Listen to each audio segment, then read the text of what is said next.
কৃষক ভাই, আমি আপনাদেরকে যে বিষয়টা বলতে চাই সেটা হচ্ছে, আপনারা অনেক সময় গিয়ে দেখতে পারেন আপনার আবাদি জমি কিংবা আপনার আবাদি জমির পার্শ্ববর্তী কোনো জমিতে এরকম ভাবে খুঁটি লাগানো থাকে। এই খুঁটিটাকে আসলে কি বলা হয় কিংবা এই খুঁটিটা কেন লাগানো হয়, এইটা নিয়ে আমি আপনাদেরকে আজকে বলবো।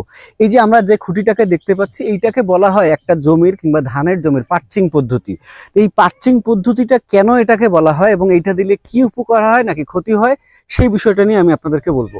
প্রথমত হচ্ছে, কৃষকেরা যাতে সবথেকে বেশি কম খরচে এবং সুবিধা নিয়ে তারা আবাদ করে ভালোভাবে ভালো ফসল ঘরে তুলতে পারে, সেজন্যই বিভিন্ন কোনো কিছু একটা আবিষ্কার হয়েছে বিভিন্ন সময়ে, এবং তাদেরই অন্যতম একটা আবিষ্কার কোনো রকম খরচ ছাড়া এইটাকে বলা হয় পার্চিং পদ্ধতি, যেটা হচ্ছে কৃষকের জন্য অনেক উপকারী একটা জিনিস।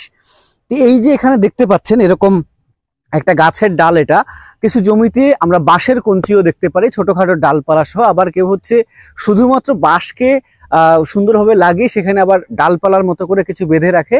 এইটা রাখার কারণ হচ্ছে, এই যে ডালপালাগুলো দেখতে পাচ্ছেন, এই ডালপালাগুলো যখন থাকবে এখানে, তখন হচ্ছে বিভিন্ন ধরনের পাখি এখানে এসে বসবে। আর যদি এখানে বিভিন্ন ধরনের পাখি এসে বসে, তাহলে সেই ক্ষেত্রে এখানকার পাখিগুলো কিন্তু তাদের কিন্তু আহারের প্রয়োজন। আপনার আমার যেমন আহারের প্রয়োজন, তেমনি পাখিদেরও আহারের প্রয়োজন আছে। ঠিক সেরকম ভাবেই পাখি যখন এখানে এসে বসবে, তাদের আহারের অন্যতম একটা মাধ্যম হচ্ছে পোকামাকড়। তো আপনার জমিতে যখন জমির বয়স যখন 15 থেকে 20 দিন হবে, তখন কিন্তু বিভিন্ন ধরনের পোকামাকড়ের আক্রমণ হতে পারে। এর মধ্যে অন্যতম একটা রয়েছে, এখন বেশিরভাগ মানুষের জমির বয়স চলছে 15 থেকে 25 দিন কিংবা সর্বোচ্চ 1 মাসের মধ্যে।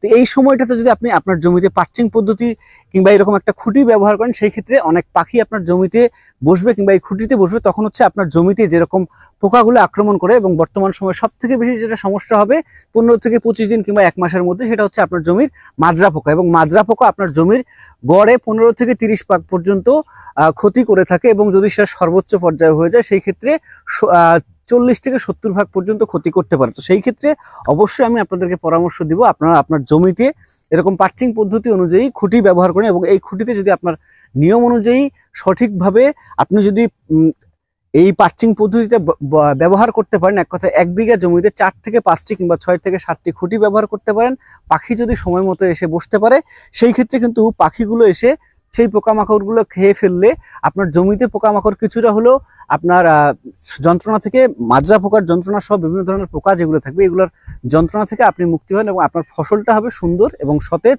আপনি লাভবান হবেন একজন কৃষক হিসেবে। আগামী ভিডিও পর্যন্ত ভালো থাকবেন। আসসালামু আলাইকুম।